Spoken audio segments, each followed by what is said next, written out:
জাতীয় নাগরিক কমিটির স্বাস্থ্য পলিসি ও অ্যাডভোকেসি সেলের সম্পাদক ডাক্তার তাসনিম জারার বিরুদ্ধে ওঠা বিভিন্ন অপপ্রচার গুজবের বিষয়ে নিজের অবস্থান স্পষ্ট করেছেন। তিনি কখনোই শিবির বা কোনো রাজনীতির সঙ্গে ছিলেন না। এমনকি উপদেষ্টা সৈয়দা রিজওয়ানাও তার চাচি বা চাচাতো বোন নয় বলে জানিয়েছেন তাসনিম জারা। সোমবার বেলা 11:30টার দিকে নিজের ব্যক্তিগত ভেরিফাইড ফেসবুক আইডিতে দেওয়া এক স্ট্যাটাসে তিনি এসব কথা বলেন।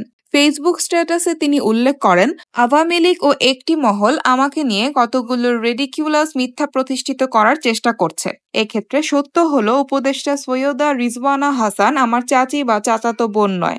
রাজনৈতিক দলে যুক্ত থাকা প্রসঙ্গে ডাক্তার তাসনিম জারা বলেন, আমি কখনোই শিবির করিনি, এমনকি আমি অন্য কোনো রাজনৈতিক দলের সঙ্গেও যুক্ত ছিলাম না। তিনি আরও বলেন, পাইলস, যৌনরোগ, মোটা বা চিকন হওয়া সংক্রান্ত কোনো প্রোডাক্ট আমি অনলাইনে বিক্রি করি না। আমার ছবি ব্যবহার করে মানুষের সঙ্গে প্রতারণা করা হচ্ছে।